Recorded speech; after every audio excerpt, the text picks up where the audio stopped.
আসমানের দিকে তাকিয়ে আবেদন করতেন, মালিক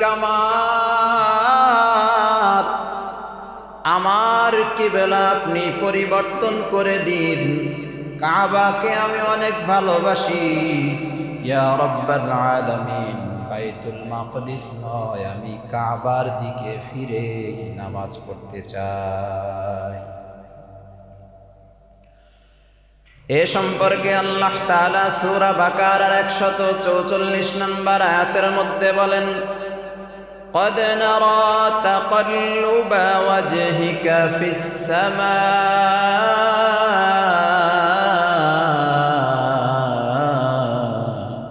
আল্লাহ বলেন, প্রিয় বন্ধু, আকাশের দিকে বারবার তোমার তাকানোকে আমি অবশ্যই লক্ষ্য করি। প্রিয় হাবিব, তুমি যে বারবার আসমানের দিকে তাকাও, মায়া ভরা বিষণ্ণ দৃষ্টি নিয়ে বারবার যে তুমি আসমানের দিকে তাকাও, হে বন্ধু, আমি তোমার তাকানোকে লক্ষ্য করি। কি জন্য তুমি তাকাও তাও আমি জানি। আল্লাহ তাআলা বলেন, ফালানুওয়াল্লিয়ান্নাকা কিবলাতান তারদাহা। অতএব অবশ্যই আমি তোমাকে তোমার পছন্দনীয় কিবলার দিকেই ফিরিয়ে দিব। সুবহানাল্লাহ। আল্লাহ বললেন যে তোমার আকাঙ্ক্ষার কিবলার দিকেই আমি তোমাকে ফিরিয়ে দিচ্ছি। আকাঙ্ক্ষার কিবলা ছিল বাইতুল্লাহ। আল্লাহ তাআলা বলেন, ফাওয়াল্লি ওয়াজহাকা শাতরাল মাসজিদিল হারাম।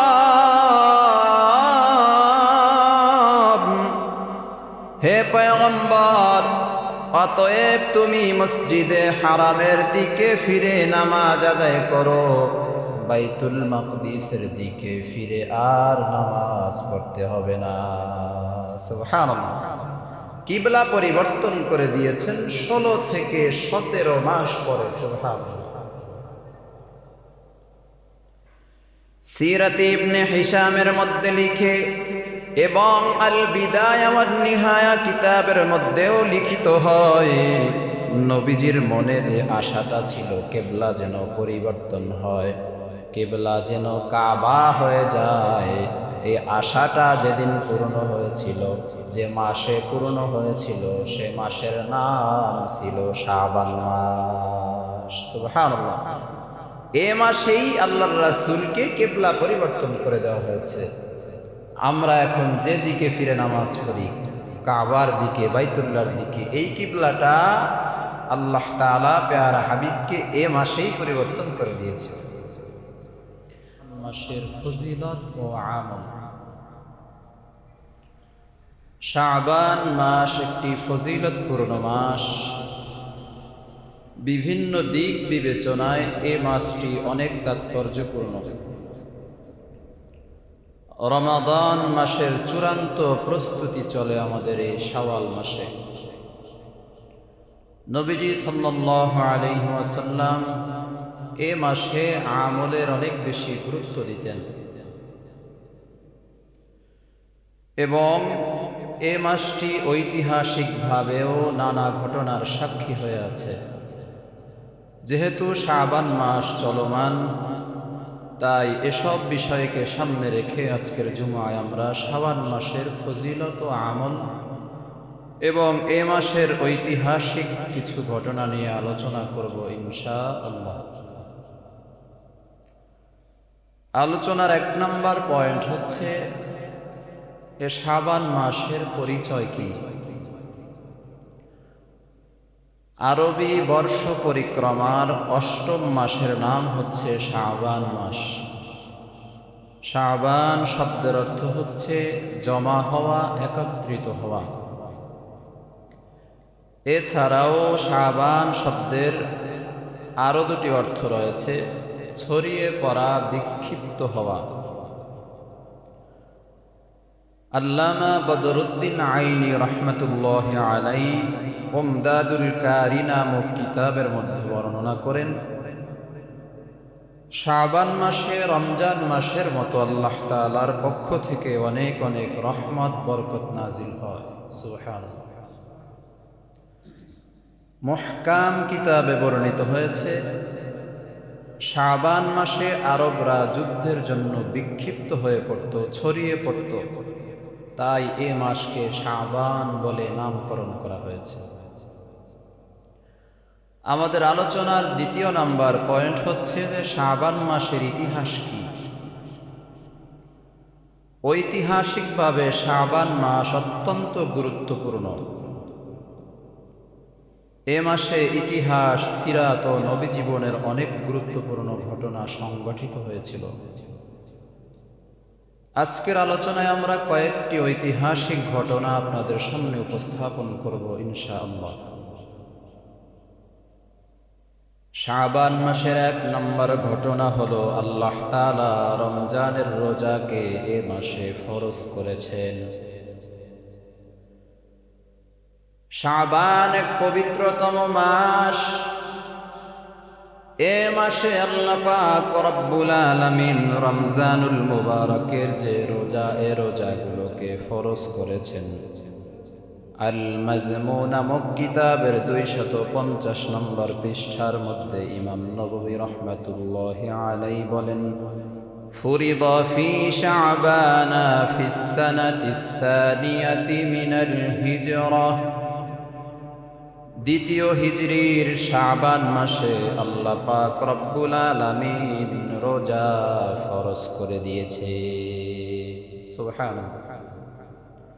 তাহলে আমরা যে রমজান মাসে রোজা রাখি, 1 মাস ব্যাপী যে রোজাগুলো আমরা রাখি, এ রোজা ফরজের বিধান এসেছে কোন মাসে? শাবান মাসে। শাবান মাসের 2 নম্বর ঐতিহাসিক ঘটনা হলো, এ মাসেই আল্লাহ তাআলা প্যারা হাবিবের জন্য কিবলা পরিবর্তন করে দিয়েছেন। নবী করিম সাল্লাল্লাহু আলাইহি ওয়াসাল্লাম মক্কায় থাকা অবস্থায় বাইতুল্লাহ ও বাইতুল মাকদিস দুটিকে সামনে রেখে নামাজ পড়তেন। এরপরে আল্লাহর রাসূল যখন কাফেরদের অত্যাচারে মক্কা থেকে মদিনায় হিজরত করেছেন, মদিনায় যাওয়ার পরে তখন আর বাইতুল্লাহ এবং বাইতুল মাকদিসকে সামনে রেখে নামাজ পড়া সম্ভব হয়নি। কারণ দুই দিকে, মদিনা থেকে কাবা হলো দক্ষিণ দিকে এবং বাইতুল মাকদিস হলো পশ্চিম দিকে। তখন নবীজি সাল্লাল্লাহু আলাইহি ওয়াসাল্লাম দুটি মসজিদকে সামনে রেখে নামাজ আদায় করতে পারতেন না। আল্লাহর রাসূল তখন বাইতুল মাকদিসকে সামনে রেখে নামাজ আদায় করতেন। সুবহানাল্লাহ। প্রথম কিবলা ছিল দুটি, কাবা অর্থাৎ বাইতুল্লাহ এবং বাইতুল মাকদিস। এই দুটিকেই আল্লাহর রাসূল সামনে রেখে, কিবলার দিকে রেখে নামাজ পড়তেন। সেভাবে আল্লাহর রাসূল দাঁড়াতেন নামাজে। কিন্তু হিজরত করে যখন মদিনায় গেছেন, তখন পরিস্থিতি পাল্টে গেল। একটা দক্ষিণ দিকে আর একটা পশ্চিম দিকে।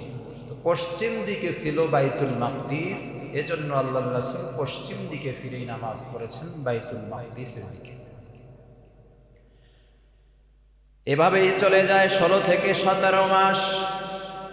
16 থেকে 17 মাস পর্যন্ত প্যারা হাবিব মুহাম্মাদুর রাসূলুল্লাহ সাল্লাল্লাহু আলাইহি ওয়াসাল্লাম বাইতুল মাকদিসকে কিবলা বানিয়ে এরপরে নামাজ আদায় করেছে। কিন্তু আল্লাহর রাসূলের হৃদয়ে পরিপূর্ণ তৃপ্তি আসতো না। নবীজির মনের একান্ত আশা ছিল, তামান্না ছিল, আকাঙ্ক্ষা ছিল যে কিবলা যেন বাইতুল্লাহর দিকে ফিরিয়ে দেওয়া হয়। নবীজি এজন্য বারবার আসমানের দিকে তাকাতেন। আসমানের দিকে তাকিয়ে আবেদন করতেন, মালিক আমার কিবলা আপনি পরিবর্তন করে দিন। কাবাকে আমি অনেক ভালোবাসি, ইয়া রাব্বাল আলামিন। বাইতুল মাকদিস নয়, আমি কাবার দিকে ফিরে নামাজ পড়তে চাই। এ সম্পর্কে আল্লাহ তাআলা সূরা বাকারার 144 নম্বর আয়াতের মধ্যে বলেন, قد نرى تقلب وجهك في السماء।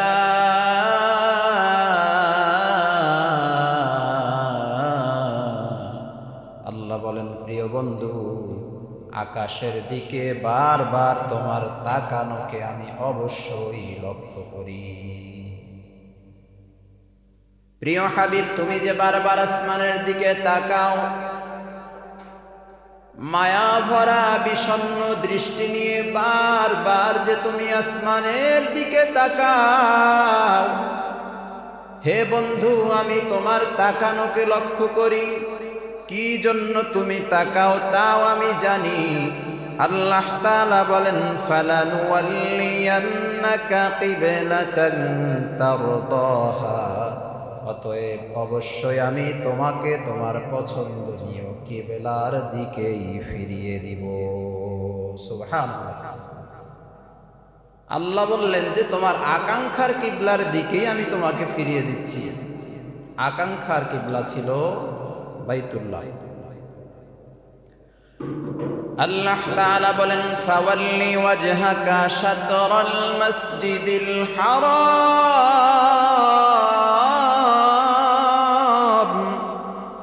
হে পয়গম্বর, অতএব তুমি মসজিদে হারামের দিকে ফিরে নামাজ আদায় করো। বাইতুল মাকদিসের দিকে ফিরে আর নামাজ পড়তে হবে না। সুবহানাল্লাহ। কিবলা পরিবর্তন করে দিয়েছেন 16 থেকে 17 মাস পরে। সুবহানাল্লাহ।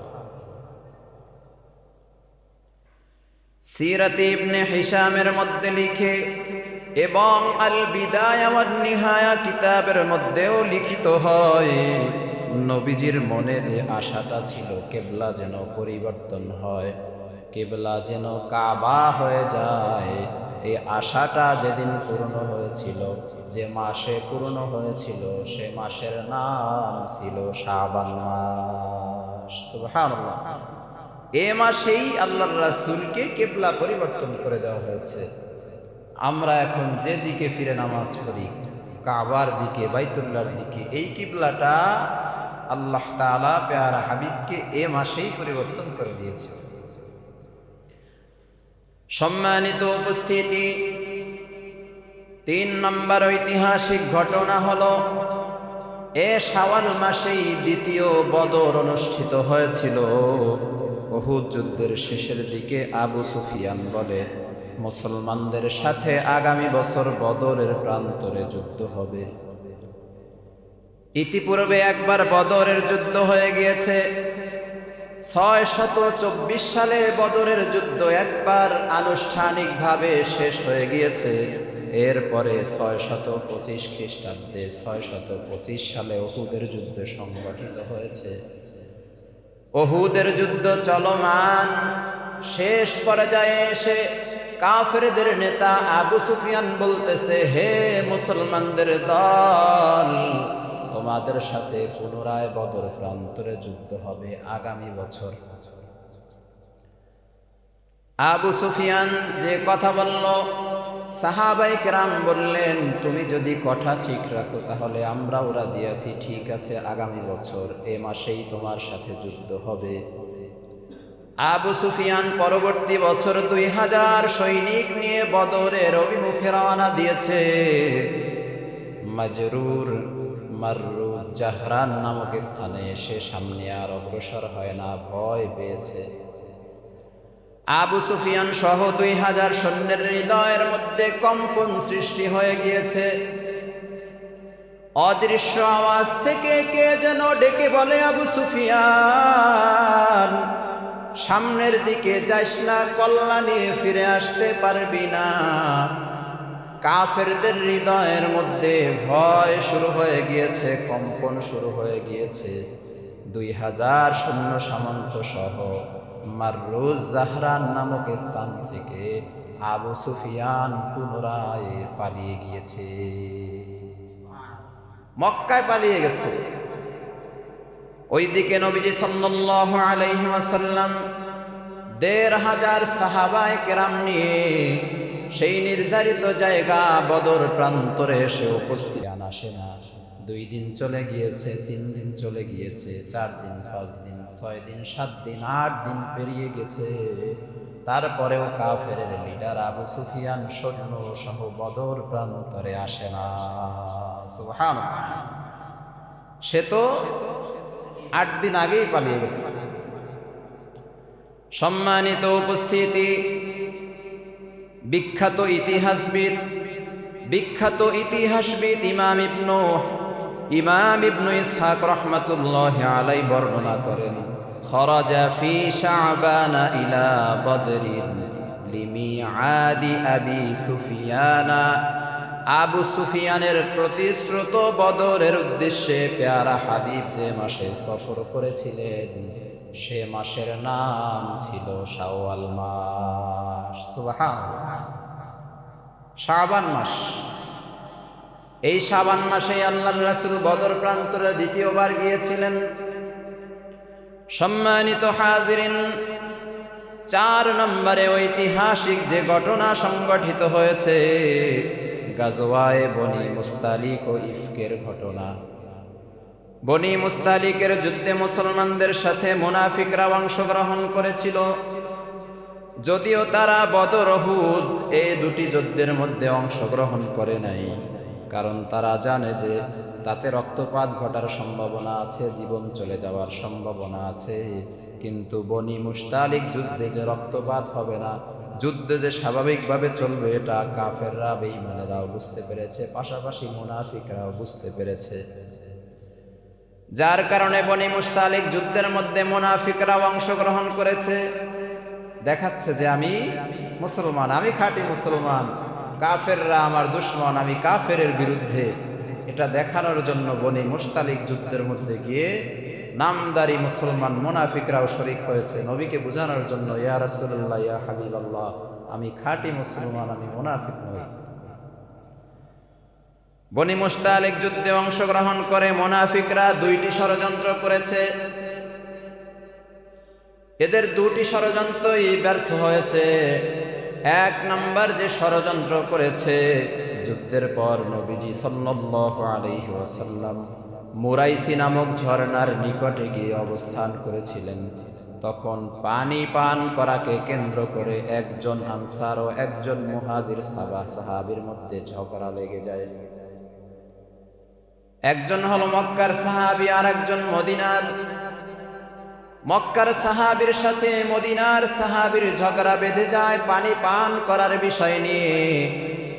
এমনও পরিস্থিতিতে মুনাফিকদের লোকেরা গিয়ে 2 সাহাবীর মধ্যে উস্কে দিচ্ছে বিভিন্ন কথাবার্তা বলে, 2 জনের মধ্যে গ্যাঞ্জাম আরো বাড়াই দিচ্ছে। ওদের উদ্দেশ্য হলো যে এখানে একটা হট্টগোল সৃষ্টি করতে হবে, যেন মুসলমানরা মারামারি করে রক্তপাত করে, এরা যেন একতাবদ্ধ না থাকে, এরা যেন বিভক্ত হয়ে যায়। এজন্য মুনাফিকরা বিভিন্ন ধরনের কথা বলে উস্কে দিচ্ছে। আল্লাহর রাসূলের কাছে সংবাদ চলে যায়, ইয়া রাসূলুল্লাহ, ইয়া হাবিবাল্লাহ, 2 জন সাহাবীর মধ্যে ঝগড়া সৃষ্টি হয়ে গিয়েছে। অতি দ্রুত আল্লাহর রাসূল ঝর্ণার কিনারায় এসে 2 জন সাহাবীকে সুন্দর বুঝের মাধ্যমে সমস্যার সমাধান করে দিয়েছে। সুবহানাল্লাহ। এখন মুনাফিকরা লজ্জিত হয়ে গেছে, কিরে একটা ফোন দিয়ে আটলাম, সেটা হইল না। 1 নম্বর ষড়যন্ত্র নস্যাৎ হয়ে গিয়েছে। এরপরে তারা 2য় ষড়যন্ত্র শুরু করল। 2 নম্বরের ষড়যন্ত্র হলো বনু মুস্তালিক যুদ্ধ থেকে ফেরার পথে হযরতে আয়েশা রাদিয়াল্লাহু তাআলা আনহাকে জিনার অপবাদ দিয়েছে। নাউযুবিল্লাহ। যার সার্টিফিকেট, যার পবিত্রতার সার্টিফিকেট স্বয়ং আল্লাহ দিয়েছেন, সে ব্যক্তিকে জিনাকার যারা বলতে পারে ওরা কখনোই মুসলমান হতে পারে না। ঠিক না বে ঠিক? এই মুনাফিকের বাচ্চারা ষড়যন্ত্র আটলো।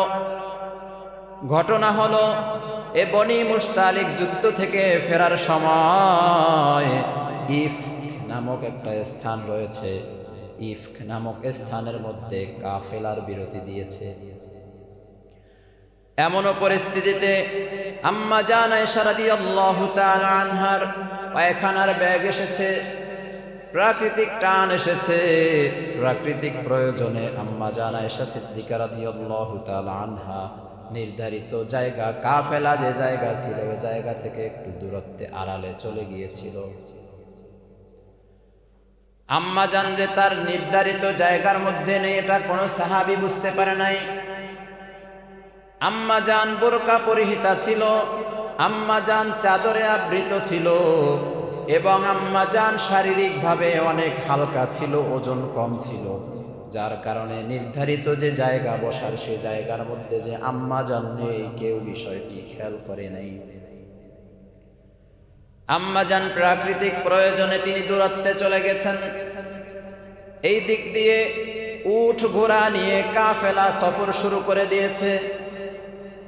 আম্মা জান প্রয়োজন শেষ করে জায়গার মধ্যে এসে দেখেছেন যে কাফেলা নাই, সবাই চলে গিয়েছে। আম্মা জান ভীত সন্ত্রস্ত হয়ে পড়লেন। পথিমধ্যে তার হার হারিয়ে গিয়েছে, গলার মধ্যে হাত দিয়ে দেখে স্বর্ণের হারটা তার আর খুঁজে পাওয়া যাচ্ছে না। আম্মা জান হার খুঁজতে থাকলেন। হার খুঁজতে খুঁজতে আরো দেরি হয়ে গিয়েছে, কিন্তু হার তিনি খুঁজে পেলেন না। এক সময় ক্লান্ত হয়ে জমিনের মধ্যে ঘুমিয়ে পড়েছেন। রাত গভীর হয়ে গিয়েছে, আম্মা জানের আর ঘুম ভাঙে নাই। রাত পেরিয়ে সকাল হয়ে গিয়েছে।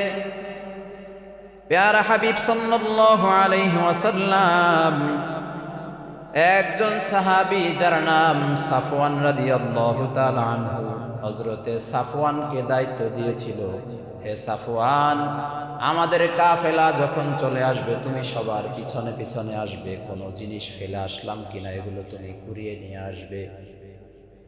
হযরতে সাফওয়ান রাদিয়াল্লাহু তাআলা আনহু ইফক নামক স্থানের মধ্যে আসার পরে দূর থেকে তাকিয়ে দেখতেছে একজন মানুষ শুয়ে আছে। সাফওয়ান রাদিয়াল্লাহু তাআলা আনহু মোটামুটি কাছাকাছি আসার পরেই চিনতে পেরেছেন ইনি দুনিয়ার সাধারণ কোনো মানুষ নয়, মুহাম্মাদুর রাসূলুল্লাহ সাল্লাল্লাহু আলাইহি ওয়াসাল্লামের প্রিয়তমা অর্ধাঙ্গিনী হযরতে আয়েশা সিদ্দিকা রাদিয়াল্লাহু তাআলা আনহা। সুবহানাল্লাহ। এখন প্রশ্ন আসবে, পর্দানিশীন মহিলা তাকে দেখে চিনল কিভাবে, বুঝলো কিভাবে? আমাদের পরিস্থিতিও এমন হয়, কোনো আলেমের স্ত্রী যদি রাস্তা দিয়ে যায় আমরা তাকে কখনো দেখি না, তারপরেও বুঝতে পারি ইনি হুজুরের স্ত্রী বা ইনি অমুক ব্যক্তির স্ত্রী, এটা আমরা ধারণা করতে পারি। বিভিন্ন কারণে হতে পারে। এর জন্য কি দেখা জরুরি না? চেহারা দেখা জরুরি না। সম্মানিত হাজিরিন, দূর থেকে সাফওয়ান রাদিয়াল্লাহু তাআলা আনহু আম্মা জানকে দেখার পরে বলে উঠলেন, ইন্না লিল্লাহি ওয়া ইন্না ইলাইহি রাজিউন। ইন্না লিল্লাহ, কি হয়ে গেল? এত মারাত্মক বিপদ হয়ে গেল, কাফেলা চলে গিয়েছে কিন্তু আল্লাহর রাসূলের স্ত্রী এই জায়গার মধ্যে শুয়ে আছে। হযরতে সাফওয়ানের ইন্না লিল্লাহর আওয়াজ শোনার পরে আম্মা জানের ঘুম ভেঙে গিয়েছে। ঘুম থেকে জাগ্রত হয়ে আম্মা জান ভয়ান্বিত হলেন। দূর থেকে সাফওয়ান রাদিয়াল্লাহু তাআলা আনহু বলতেছে, হে আল্লাহর রাসূলের স্ত্রী, আপনার চিন্তার কোনো কারণ নেই, টেনশনের কোনো কারণ নেই, ভয় পাওয়ার কোনো কারণ নেই। আমি আল্লাহর নবীর সাহাবী সাফওয়ান, আমার যে উট আছে আপনি এই উটের গদির মধ্যে উঠে বসেন, আমি উটের রশি ধরে সামনে সামনে হেঁটে হেঁটে আপনাকে গন্তব্যে নিয়ে যাব। সুবহানাল্লাহ। আম্মা জান আয়েশা রাদিয়াল্লাহু তাআলা আনহা হযরতে সাফওয়ানের উটের গদির উপরে বসে পড়েছেন। সময় অতিবাহিত হচ্ছে, যেতে যেতে পরবর্তী এক জায়গার মধ্যে আল্লাহর রাসূল কাফেলা বিরতি দিয়েছেন, সে জায়গার মধ্যে গিয়ে উপস্থিত হয়ে গিয়েছে। এখন সবাই হইচই শুরু করেছে, কিরে সাফওয়ানের সাথে এই নারীকে, সে কোথা থেকে আসলো? আম্মা জানের নির্ধারিত যে গদি ছিল সে উটের মধ্যে গিয়ে দেখতেছে যে গদির মধ্যে আম্মা জান নেই। সবার ইয়াকিন হয়ে গেল যে তাহলে ইনি হলো আম্মা জান আয়েশা সিদ্দিকা রাদিয়াল্লাহু তাআলা আনহা। মুসলমান, খাঁটি মুসলমান যারা, এদের হৃদয়ের মধ্যে কোনো সন্দেহ আসে নাই, খারাপ চিন্তা ভাবনা আসে নাই। কিন্তু মুনাফিকের সরদার আব্দুল্লাহ ইবনে উবাই লোকদেরকে বলতেছে, তোমরা জানো না এই নারীর সাথে এই যে যুবক সাফওয়ান, এই সাফওয়ানের সাথে প্রেমের সম্পর্ক ছিল। নাউযুবিল্লাহ।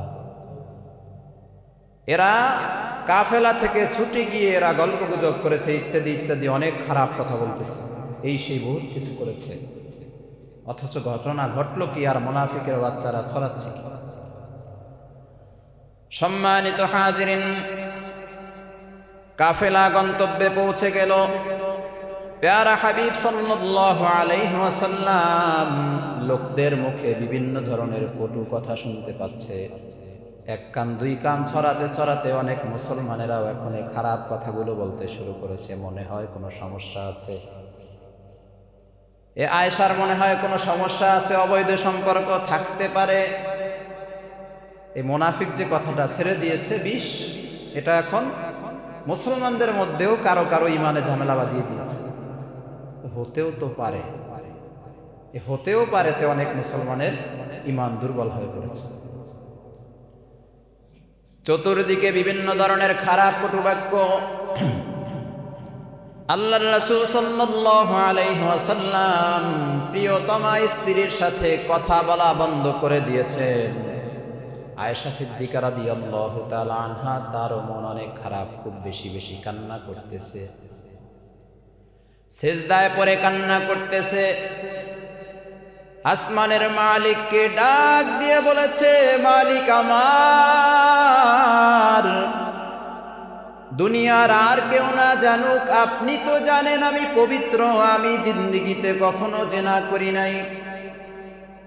সাফওয়ান সে আমার নবীর সাহাবী, কিছুই করি নাই।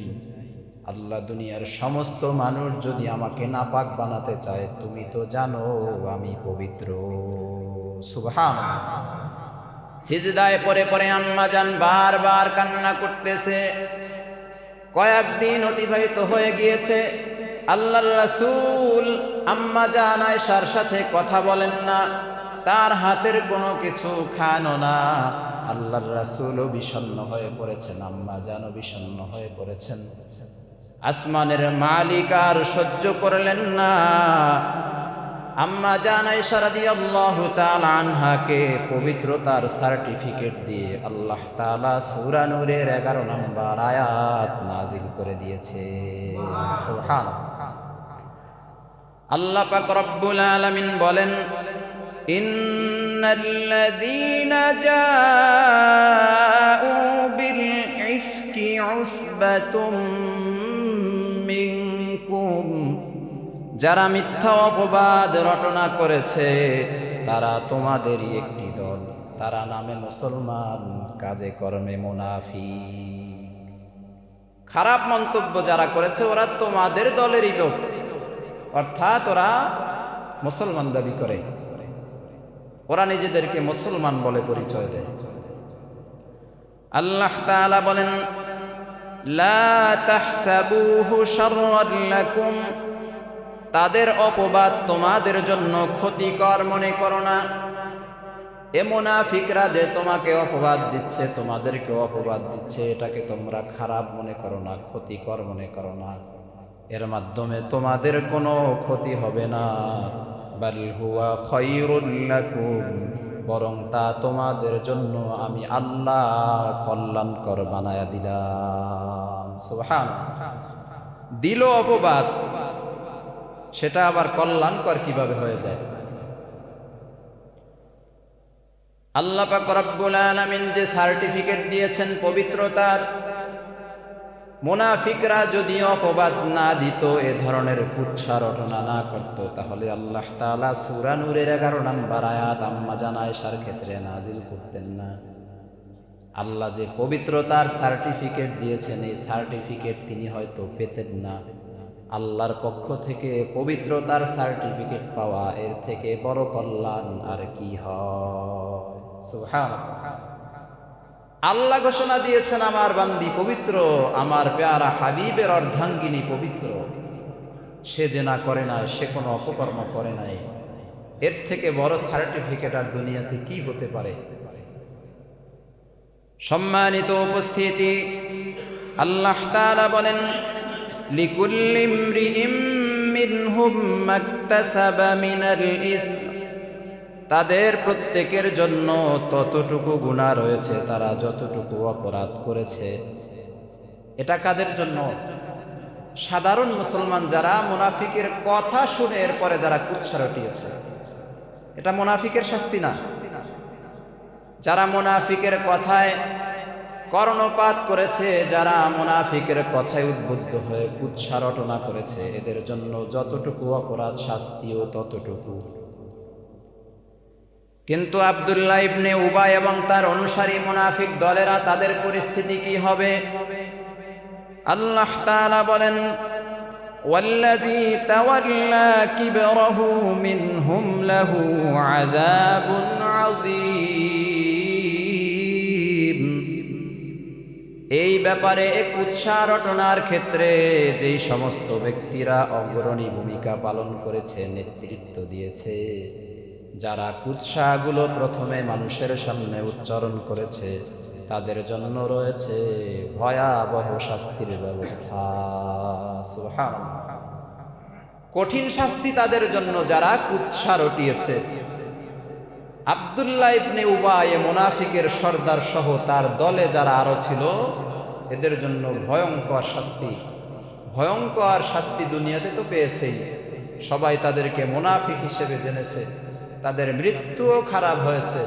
পরকালে রয়েছে ইন্নাল মুনাফিকিনা ফিদ দারকিল আসফালি মিনান নার, এই মুনাফিকদের জন্য জাহান্নামের সবথেকে নিকৃষ্ট পচা দুর্গন্ধ জায়গা নির্ধারণ করে রাখা হয়েছে। সুবহানাল্লাহ। সম্মানিত হাজিরিন, এজন্য কুৎসা রটানোর ক্ষেত্রে মূল যারা থাকবে, নেতৃত্ব যারা দিবে, এদের জন্য মুনাফিকদের যে জায়গা, এদেরও সেই জায়গা। এটা মনে করবেন না যে এই কুৎসা রটানো হয়েছিল সেই নবীর জামানায়, বিচার ওই সময়ের জন্যই বর্তমান যুগে কুৎসা রটালে কিছু হবে না, বিষয়টা এমন নয়। মিথ্যা কুৎসা যারা রটায়, বর্তমান দুনিয়ায়ও যারা রটাবে, এদের পরিস্থিতিও আব্দুল্লাহ ইবনে উবাই মুনাফিকের সর্দারদের মতো জাহান্নামের সব থেকে নিকৃষ্ট জায়গার মধ্যে হবে। নাউজুবিল্লাহ। এজন্য সাবধান হতে হবে, আমরা কোনো ধরনের কুৎসা রটাবো না, মানুষের ব্যাপারে না জেনে উল্টা পাল্টা কথা বলবো না। সম্মানিত হাজিরিন, ইমাম ইবনে কাসির রাহমাতুল্লাহি আলাইহি বলেন, এ মাসে যুদ্ধ যে সংগঠিত হয়েছিল, এটা মাসটা কোন মাস ছিল? সে মাসের নাম ছিল শাবান মাস। সুবহানাল্লাহ। এই শাবান মাসেই এই যুদ্ধ সংগঠিত হয়েছিল এবং মুনাফিকরা দুটি ষড়যন্ত্র করেছিল। দুটি ষড়যন্ত্রই ধূলিসাৎ করে দিয়েছেন, নস্যাৎ করে দিয়েছেন কে? আরো জোরে বলেন কে? আল্লাহ তাআলা ষড়যন্ত্রগুলোকে ধূলিসাৎ করে দিয়েছেন। শাবান মাসের 5 নম্বর ঘটনা, এই শাবান মাসেই প্যারা হাবিব সাল্লাল্লাহু আলাইহি ওয়াসাল্লামের কলিজার অর্ধেক হুসাইন রাদিয়াল্লাহু তাআলা আনহু জন্মগ্রহণ করেছেন। সুবহানাল্লাহ। হযরতে হুসাইন এই মাসেই দুনিয়াতে আগমন করেছেন। এ মাসে প্যারা হাবিবের কন্যা উম্মে কুলসুম রাদিয়াল্লাহু তাআলা আনহু, উম্মে কুলসুম রাদিয়াল্লাহু তাআলা আনহা এ মাসেই দুনিয়া থেকে বিদায় নিয়েছে। সুবহানাল্লাহ। ইন্না লিল্লাহি ওয়া ইন্না ইলাইহি রাজিউন। একজন এ মাসে এসেছেন দুনিয়ায়, আর একজন এ মাসে দুনিয়া থেকে বিদায় নিয়েছেন। এ মাসে আরো অনেক অনেক ঐতিহাসিক ঘটনা সংঘটিত হয়েছে, যার কারণেই এই শাবান মাসকে ঐতিহাসিকভাবে গুরুত্বপূর্ণ হিসেবে তুলে ধরা হয়েছে। সম্মানিত হাজিরিন, আলোচনার পরবর্তী পয়েন্ট হচ্ছে শাবান মাসের ফজিলত কি? 1 নম্বরের ফজিলত হলো শাবান মাসে সারা বছরের আমল আল্লাহ তাআলার দরবারে পেশ করা হয়। আমরা সারা বছর যত আমল করি, আমাদের আমলগুলোকে আল্লাহর সামনে যে মাসে উপস্থিত করা হয়, উপস্থাপন করা হয়, তুলে ধরা হয়, সে মাসের নাম হলো শাবান মাস। সুবহানাল্লাহ। আমাদের প্রত্যেকের আমল নামা এ মাসে আল্লাহর সামনে উপস্থাপন করা হচ্ছে। আমল উপস্থাপন করার কয়েকটি ধাপ রয়েছে। সুনানে নাসাই শরীফের 2357 নম্বর হাদিসের মধ্যে বর্ণিত হয়েছে, আল্লাহর রাসূল বলেন, ওয়া হুয়া শাহরুন তুরফাউ ফীহিল আমালু ইলা রাব্বিল আলামিন। শাবান মাস হলো এমন মাস যে মাসে আল্লাহর কাছে বান্দা বান্দির আমল উপস্থাপন করা হয়। এই যে উপস্থাপন করা হয়, এই উপস্থাপনের 3টি ধাপ আছে। কয়টি ধাপ? 1 নম্বর ধাপ হলো প্রতিদিনের আমল প্রতিদিনই উপস্থাপন করা হয়। বুখারী শরীফের 555 নম্বর হাদিসের মধ্যে বর্ণিত হয়েছে, ইয়াতাআকাবুনা ফীকুম। আল্লাহর রাসূল বলেন, ফেরেশতারা পালাক্রমে তোমাদের মাঝে আগমন করে। মালাইকাতুন বিল-লাইলি ওয়া মালাইকাতুন বিন-নাহারি। একদল ফেরেশতা দিনে আসে, আর একদল ফেরেশতা আবার রাতে আসে। আল্লাহর রাসূল বলেন, ওয়া ইয়াজতামিউনা ফি সালাতিল ফাজরি ওয়া সালাতিল আসরি। আসর ও ফজরের নামাজে উভয় দল একত্রিত হয়ে যায়। সুবহানাল্লাহ। ফেরেশতাদের 2টি দল আমাদের কাছে আসে আমাদের প্রতিদিনের আমল নেওয়ার জন্য। কখন কখন আসে? আসরের নামাজের সময় আসে আর ফজরের নামাজের সময় আসে। তো আসর এবং ফজরে উভয় দল ফেরেশতার সাথে সাক্ষাৎ হয়। কিভাবে? এক দল চলে যাবে আর এক দল এসেছে। বুঝেন নাই ব্যাপারটা? আসরের সময় তো এক দল চলে যাচ্ছে ফেরেশতা, নামাজ যখন চলতেছে এই সময়ে, ওই সময়ে আর এক দল ফেরেশতা এসেছে। তাহলে মসজিদ থেকে কোনো মুসল্লি বেরিয়ে যাচ্ছে, আর একজন মুসল্লি ঢুকতেছে, দুজনের সাথে সাক্ষাৎ হবে কি হবে না? হবে। এরকম আবার ফজরের সময় সারা রাত আসর থেকে ফজর পর্যন্ত যেই ফেরেশতার দলটি ছিল, ওরা ফজরের নামাজের সময় চলে যাচ্ছে, ওই ফজরের সময় আর এক দল ফেরেশতা চলে আসছে। এখানেও 2 দলের মধ্যে সাক্ষাৎ হয়। হাদিসের পরের অংশে আল্লাহর রাসূল বলেন, সুম্মা ইয়ারুজুল্লাযীনা বাতু ফীকুম। অতঃপর তোমাদের মাঝে রাত যাপনকারী ফেরেশতার দলটি আসমানের দিকে উঠে যায়। ফায়াসআলুহুম ওয়া হুয়া আ'লামু বিহিম। অতঃপর আল্লাহ পাক রব্বুল আলামিন ফেরেশতার দলকে জিজ্ঞাসা করেন, কাইফা তারাকতুম ইবাদি। হে ফেরেশতারা, বলো জমিনের মধ্যে আমার যে বান্দা বান্দিরা আছে তাদেরকে তোমরা কোন অবস্থায় রেখে এসেছো, কোন অবস্থায় দেখে এসেছো? ফেরেশতারা জবাব দেয়, তারাকনাহুম ওয়া হুম ইউসাল্লুন। ইয়া রাব্বাল আলামিন, আপনার বান্দা বান্দীদেরকে আমরা নামাজ অবস্থায় দেখে এসেছি। সুবহানাল্লাহ। ঘুমাইছে অনেকে, জোরে বলেন না সুবহানাল্লাহ।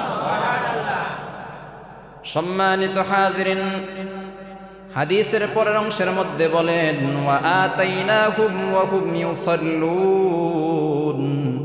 আর আমরা যখন বান্দাদের নিকট গিয়েছিলাম তখনও তারা নামাজ অবস্থায় ছিল।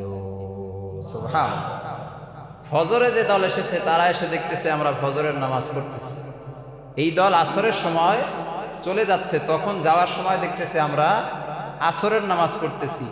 আসরের সময় যে দল আসলো তারা দেখতেছে আমরা আসর পড়তেছি। এই দল যখন ফজরে চলে যাবে তখন দেখবে যে আমরা ফজরের নামাজ পড়তেছি। উভয় দল ফেরেশতাই আমাদেরকে এসেও দেখে নামাজে, যাওয়ার সময়ও দেখে নামাজে। সুবহানাল্লাহ।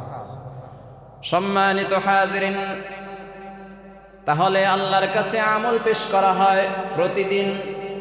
1 নম্বর পয়েন্ট, প্রতিদিন আমল পেশ করা হয় আল্লাহর সামনে। 2 নম্বরের পয়েন্ট হচ্ছে প্রত্যেক সপ্তাহে আমাদের আমল আল্লাহর কাছে পেশ করা হয়।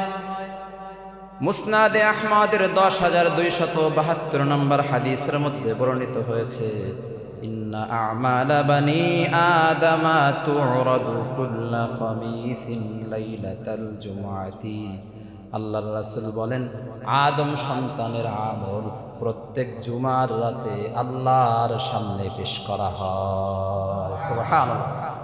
প্রত্যেক দিন তো আমল নেওয়া হয়, এরপরে সারা সপ্তাহের আমল আবার শুক্রবার দিন, শুক্রবারের আগের রাত, আমাদের যে রাতটা চলে গেছে, এখন তো শুক্রবার সন্ধ্যাটা আসবে, এটা হলো শনিবারের রাত।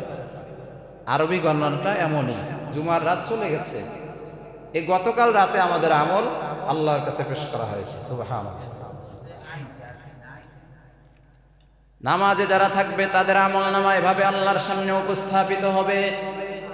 যারা নামাজে থাকবে না, নামাজ পড়বে না, তাদের আমল উপস্থাপন করা হবে। কিন্তু সম্মানিত হাজিরিন, হাদিসের পরের অংশের মধ্যে আল্লাহর রাসূল বলেন ফালা ইউকবালু আমালু কাতিই রহিমিন, আত্মীয়তার সম্পর্ক ছিন্নকারীর আমল আল্লাহ তাআলা কবুল করেন না। ভালো করে বুঝতে হবে। আস্তাগফিরুল্লাহ, আস্তাগফিরুল্লাহ, আস্তাগফিরুল্লাহ। এই যে আমরা নামাজি আছি, নামাজ যদি পড়ি, পাশাপাশি যদি একটা অপরাধের সাথে সম্পৃক্ত থাকি, তাহলে আমাদের এই নামাজ আল্লাহর কাছে কবুল হবে না। অপরাধটা কি? যেই সমস্ত ব্যক্তিরা আত্মীয়তার সম্পর্ক ছিন্ন করে, এরা নামাজ পড়লেও সে নামাজ কবুল করেন না। কে? ভালো করে বুঝতে হবে। সাপ্তাহিক আমলও আল্লাহর কাছে পেশ করা হয় প্রত্যেক জুমার রাতে। এরপরে সারা বছরের আমলও আল্লাহর কাছে পেশ করা হয়। নাসাই শরীফের 2357 নম্বর হাদিসের মধ্যে বর্ণিত হয়েছে, আল্লাহর রাসূল বলেন বান্দা এবং বান্দিরা সারা বছর যে আমলগুলো করে, এই আমলগুলো আল্লাহ তাআলার সামনে ফেরেশতারা এই শাবান মাসে উপস্থাপন করে। সুবহানাল্লাহ। তাহলে আল্লাহর কাছে আমল পরিবেশন করার ধাপ কয়টি? 3টি। 1 নাম্বার হচ্ছে প্রতিদিনই আল্লাহর কাছে আমল পৌঁছে যায়। 2য় নাম্বার ধাপ হলো প্রত্যেক জুমার রাতে আল্লাহর কাছে আমাদের আমলকে পেশ করা হয়। 3 নাম্বার ধাপ হলো প্রত্যেক বছরের শাবান মাসে আমাদের আমল আল্লাহ তাআলার সামনে পেশ করা হয়। সুবহানাল্লাহ। 2 নম্বরের ফজিলত, প্যারা হাবিব বলেছেন যে শাবান মাস আমি নবীর মাস।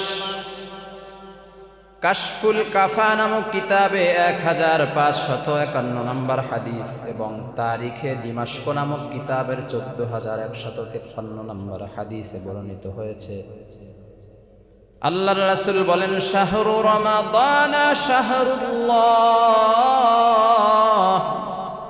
রমজান মাস হচ্ছে আল্লাহর মাস। সুবহানাল্লাহ। রমজান মাস আল্লাহর মাস। শাহরু শাবানা শাহরি, আল্লাহর রাসূল বলেন শাবান মাস হলো আমি নবীর মাস। সুবহানাল্লাহ। এখন প্রশ্ন আসবে, সব মাসই তো আল্লাহর, এখানে রমজান মাস আল্লাহর মাস বলে কি বোঝানো হয়েছে?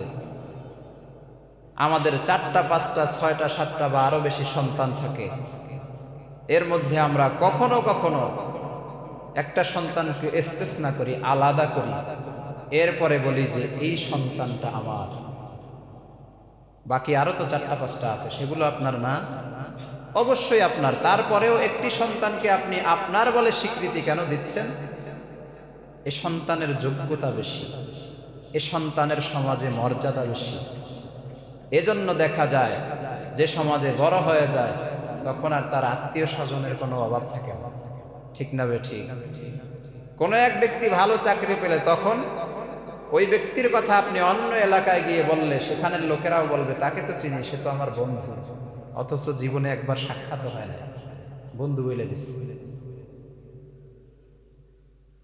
কোন ব্যক্তি যখন প্রেসিডেন্ট হয়ে যায়, প্রধানমন্ত্রী হয়ে যায়, তখন যদি তার পরিচয় আপনি কোথাও গিয়ে দেন যে সে আমার আত্মীয়, ওখান থেকে আরেকজন ব্যক্তি বলবে সে তো আমারও আত্মীয়, অথচ কোনো সম্পর্কই নাই তার সাথে। এটা দুনিয়ার মানুষের পরিস্থিতি।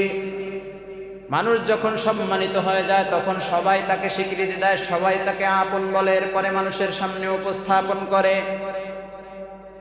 রমজান মাসকে প্যারা হাবিব কেন আল্লাহর মাস বলেছেন? এ রমজানের মর্যাদা আল্লাহ অনেক বেশি দিয়েছেন।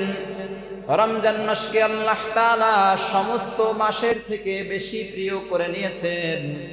এ রমজান মাসকে আল্লাহ তাআলা হাজার মাসের থেকেও বেশি মর্যাদা দিয়েছেন।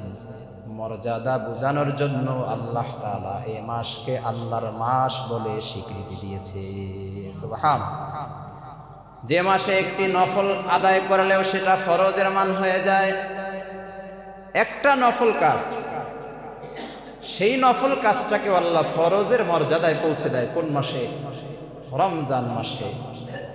এ রমাদান মাসকে আল্লাহ যে অধিক পরিমাণে মর্যাদা সম্পন্ন করেছেন, দামি করেছেন, এটা বোঝানোর জন্যই আল্লাহ তাআলা রমজান মাসকে আল্লাহর মাস বলে ঘোষণা করেছেন। দ্বিতীয় নম্বরে আল্লাহর রাসূল বলেছেন, শাবান মাস আমি নবীর মাস। রমজানের পরে যে মাসগুলোকে সব থেকে বেশি গুরুত্ব দেয়া হয়েছে, সে মাসগুলোর মধ্যে সর্বোচ্চ আছে শাবান মাস।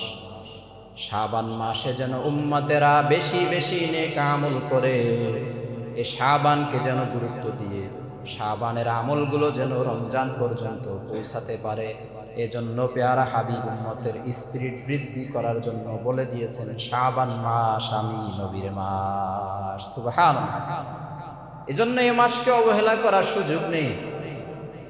আমরা সব সময় চিন্তায় থাকি যে রমজান মাসে খুব বেশি ইবাদত করব, কিন্তু রমজানের আগে আরো অনেক দামি মাসগুলো আছে, সেই মাসগুলোকেও আমাদেরকে গুরুত্ব দিতে হবে। সম্মানিত উপস্থিতি, আল্লাহর রাসূল বলেন, শাবানুল মুতাহহির, শাবান মাস হলো মানুষের জন্য পবিত্রকারী। বান্দার হৃদয়কে এই শাবান মাস আমলের মাধ্যমে পবিত্র করে দেয়। সুবহানাল্লাহ। এই মাসকে পবিত্রকারী ঘোষণা দিয়েছেন। পবিত্র কি এমনি এমনি হওয়া যায়? এক ব্যক্তির শরীরে ময়লা লেগেছে, এখন শুধু বলে যে আমি পবিত্র হচ্ছি, আমি পবিত্র হচ্ছি, আমি পবিত্র হতে চাই। এরকম সারাদিন সারা রাত বললেও কি ব্যক্তি পরিষ্কার পরিচ্ছন্ন হতে পারবে? করণীয় কি? করণীয় হচ্ছে একটা সাবান বা শ্যাম্পু নিয়ে এরপরে টিউবওয়েলে চলে যান, পুকুর ঘাটে চলে যান, নদীর ঘাটে চলে যান। ৩-৪ মিনিট সুন্দর করে সময় দিলেই অটোমেটিক পরিষ্কার পরিচ্ছন্নতা চলে আসবে। সারা রাত সারাদিন চিল্লাতে হবে না যে আমি পবিত্র হতে চাই। ঠিক তেমনি ভাবে দুনিয়াতে যে সাবান আমরা ব্যবহার করি, আল্লাহর পক্ষ থেকে দেয়া আরেকটি সাবান আছে, সেটার নাম হলো রমজান মাস, শাবান মাস। এই শাবান মাসকে আল্লাহর রাসূল পবিত্রকারী বলে ঘোষণা দিয়েছেন। অর্থাৎ যে ব্যক্তি এ মাসে বেশি বেশি ইবাদত করবে, আল্লাহর কাছে বেশি বেশি গুনাহের জন্য ইস্তেগফার করবে, তাওবা করবে, আল্লাহ তাআলা ওই ব্যক্তিকে পবিত্র বানায়া জান্নাতে পৌঁছে দিবে। সুবহানাল্লাহ। হাদিসের পরের অংশের মধ্যে আল্লাহর রাসূল বলেন, ওয়া রমাদানুল মুকাফফিরু, এবং রমজান মাস হলো পাপ মোচনকারী। অর্থাৎ কোন ব্যক্তি যদি রমজান মাসে বেশি বেশি ইবাদত করে, এরপরে গুনাহের জন্য আল্লাহর কাছে বেশি বেশি ইস্তেগফার করে, সিজদায় মস্তক অবনত করে আল্লাহর কাছে বারবার ক্ষমা চায়, আল্লাহ তাআলা রমজান মাসে ব্যক্তির জীবনের সব গুনাহগুলো মাফ করে দিবে। সুবহানাল্লাহ। সম্মানিত হাজিরিন, শাবান মাসের ৩ নম্বরের ফজিলত হলো এ মাসে আল্লাহ তাআলা গুনাহ ক্ষমা করে দেন। ঘোষণা দিয়েছেন মুহাম্মাদুর রাসূলুল্লাহ সাল্লাল্লাহু আলাইহি ওয়াসাল্লাম, নবীর কথা মিথ্যা হওয়ার কোনো সুযোগ আছে? কথা বলে না। অবশ্যই অবশ্যই এ মাসে গুনাহ মাফ হবে। সুনানে ইবনে মাজাহ শরীফের 445 নম্বর হাদিসের মধ্যে বর্ণিত হয়েছে, ইন্নাল্লাহা লা ইয়াত্তালিউ ফি লাইলাতিন নিসফি মিন শাবানা, আল্লাহর রাসূল বলেন, শাবান মাসের মধ্য রজনীতে বিশেষ করে জমিনের দিকে দৃষ্টি প্রদান করেন। ফায়াগফিরু লিজামিই খালকিহি, আল্লাহ তাআলা তার সমস্ত সৃষ্টিকুলের সমস্ত মাখলুককে ক্ষমার ঘোষণা করে দেয়। সুবহানাল্লাহ। মধ্য রজনী আসতেছে, কয়েকদিন আছে আর বাকি, সবে বরাত, লাইলাতুন নিসফি মিন শাবান, শাবান মাসের মধ্য রজনী, 15তম রজনী। এরপরে পেয়ারা হাবিব বলেন ইল্লা লিমুশরিকিন আও মুশাহিন, সবাইকে ক্ষমা করে দেয়া হবে, কিন্তু যারা মুশরিক, আল্লাহর সাথে শিরিক করে এবং যারা বিদ্বেষ পোষণ করে এদেরকে আল্লাহ ক্ষমা করবেন না। নাউজুবিল্লাহ। শাবান মাসের 4 নম্বরের ফজিলত। শাবান শব্দের চমৎকার ব্যাখ্যা করেছেন শেখ আব্দুল কাদের জিলানী রহমাতুল্লাহি আলাইহি। শাবান শব্দটি লিখতে 5টি অক্ষরের প্রয়োজন হয়। প্রথম অক্ষর হচ্ছে শিন। শিন শব্দ দ্বারা আব্দুল কাদের জিলানী রহমাতুল্লাহি আলাইহি ব্যাখ্যা করেছেন শিন মানে শারফুন, অর্থাৎ সম্মান। এরপরে আসে আইন। আইন মানে হলো উলুগুন, অর্থাৎ সমৃদ্ধি, উন্নতি, শান্তি। এরপরে 3 নম্বরে যে অক্ষরটি আসে অক্ষরটি হলো বা। বা মানে হলো বীররুন, অর্থাৎ নেকি। 4 নম্বরে অক্ষরটি আসে আলিফ। আলিফ মানে হলো উলফাতুন, অর্থাৎ ভালোবাসা, মোহাব্বত। শাবান শব্দ লিখতে 5 নম্বরে যে অক্ষরটি আসে অক্ষরটি হলো নুন। নুন শব্দ দ্বারা নুন, নূর বলা হয়েছে। নূর মানে হলো আলো। ইমাম আব্দুল কাদের জিলানী রহমাতুল্লাহি আলাইহি ব্যাখ্যা করেছেন শাবান মাসকে শাবান বলে আল্লাহর রাসূল যে নামকরণ করেছেন। এ মাসে যে ব্যক্তি বেশি বেশি ইবাদত করবে সে আল্লাহ তাআলার পক্ষ থেকে সম্মান পাবে, তার জীবনে উন্নতি চলে আসবে, জীবন শান্তিতে পরিপূর্ণ হবে, তার আমল নামায় অধিক পরিমাণে নেকি নির্ধারণ করে দেয়া হবে, এমনকি সে আল্লাহ তাআলার অধিক পরিমাণে ভালোবাসা পাবে এবং আল্লাহ তাআলা তার ঈমানের আলোতে হৃদয়কে পরিপূর্ণ করে দিবে। সুবহানাল্লাহ। চমৎকার একটি ব্যাখ্যা করেছেন বড় পীর আব্দুল কাদের জিলানী রাহমাতুল্লাহি আলাইহি। সম্মানিত হাজিরিন, শাবান মাসে আমাদের করণীয় কি, আমল কি? 1 নম্বরের আমল হলো এ মাসে বেশি বেশি পরিমাণে রোজা রাখা। এ সম্পর্কে চমৎকার একটি ঘটনা বর্ণিত হয়েছে। আল্লাহর রাসূল বলেন শাবান মাসের পরবর্তী বছর মৃত্যুবরণকারী যারা, তাদের নামগুলো লেখা হয়। ভালো করে বুঝেন, এই যে চলমান মাস, এ মাস থেকে শুরু করে পরবর্তী শাবান 1 বছর। কত বছর? 1 বছর। 1 বছরে দুনিয়া থেকে যারা মৃত্যুবরণ করবে, যারা মারা যাবে, সবার তালিকা আল্লাহ তাআলা এই শাবান মাসে মালাকুল মউত ফেরেশতার হাতে হস্তান্তর করে। সুবহানাল্লাহ। এমন হতে পারে এখান থেকে আমাদের কারো নামও চলে আসতে পারে, আগামী বছর পর্যন্ত আমরা টিকবো না, এমনও হতে পারে। আত-তারগীব ওয়াত-তারহিব নামক কিতাবে 1540 নম্বর হাদিসের মধ্যে বর্ণিত হয়েছে, মুসনাদে আবু ইয়ালার মধ্যেও বর্ণিত হয়েছে। হযরত আয়েশা রাদিয়াল্লাহু তাআলা আনহা জিজ্ঞেস করলেন, ইয়া রাসূলুল্লাহ, ইয়া হাবিবাল্লাহ, শাবান মাসে আপনি কেন এত বেশি পরিমাণে রোজা রাখতে পছন্দ করেন? আল্লাহর রাসূল বলেন, ইন্নাল্লাহা ইয়াকতুবু আলা কুল্লি নাফসিন মাইয়িতাতিন তিলকাস সানাতা। এ মাস এমন এক মাস, এ মাসে ওই সকল লোকের তালিকা মালাকুল মউত ফেরেশতার হাতে তুলে দেওয়া হয় যারা এ বছর মৃত্যুবরণ করবে। হাদিসের পরের অংশের মধ্যে নবী বলেন, ফাউহিব্বু আন ইয়াতিয়ানি আজালি ওয়া আনা সাইমুন। যেহেতু আমারও মৃত্যুবরণ করতে হবে, হতে পারে এ বছরই আমার মৃত্যু হয়ে যাবে, যার কারণে আমার আমল নামা যেন আল্লাহর কাছে সুন্দরভাবে উপস্থাপিত হয়, রোজা অবস্থায় উপস্থাপিত হয়, সেজন্য শাবান মাসে আমি নবী বেশি বেশি পরিমাণে রোজা রাখি। সুবহানাল্লাহ। নবীর জিন্দেগিতে একটা গুনাহ নাই, তারপরেও আমলের প্রতিযোগিতায় তিনি সবার সেরা ছিলেন। মৃত্যু নিয়ে তিনিও চিন্তা করেছেন যে আমার মৃত্যুটা যেন আল্লাহর সামনে ভালোভাবে উপস্থাপিত হয়, আল্লাহর সামনে যেন ভালোভাবে উপস্থাপন করা হয়, সেজন্য এ মাসে আমল বাড়িয়ে দিয়েছেন। আমলের মধ্যে 1 নম্বর আমল কি? আল্লাহ কাগজ সামনে ওয়াজ করতে আসি, কবরস্থানে আসিনি। রোজার কথাই তো বললাম। 1 নাম্বার আমল রোজা, বেশি পরিমাণে মাসে আল্লাহর রাসূল রোজা রাখতেন। 2 নাম্বার আমল হলো বেশি বেশি নামাজ আদায় করা, রাতে নামাজ পড়া। মুসলিম শরীফের 1163 নম্বর হাদিসের মধ্যে বর্ণিত হয়েছে, আফদালুস সালাতি বা'দাল ফরিদতি সালাতুল লাইলি।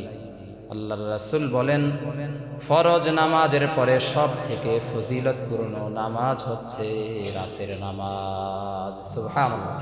আমরা যে 5 ওয়াক্ত ফরজ নামাজ পড়ি, এ নামাজের যে ফজিলত, এরপরেই সর্বোচ্চ ফজিলত হলো রাতের নামাজের।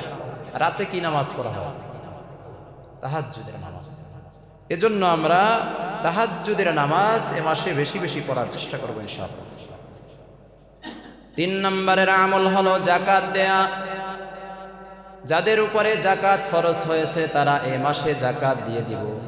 গরিব অসহায় ব্যক্তিদেরকে যাকাত দিয়ে দিব। তাহলে গরিব অসহায় ব্যক্তিরা রমজান মাসে কম কাজ করে এরা বেশি বেশি আমল করতে পারবে। রমজানে গরিব মানুষেরা অনেক বেশি কাজ করে, কারণ সামনে ঈদ আসতেছে, সন্তানকে একটা ভালো কাপড় দিতে হবে। এজন্য রমজানে আরো পরিশ্রম বেশি করে। ধনাঢ্য ব্যক্তি আমরা যারা আছি, আমরা শাবান মাসেই যাকাত দিয়ে দেব।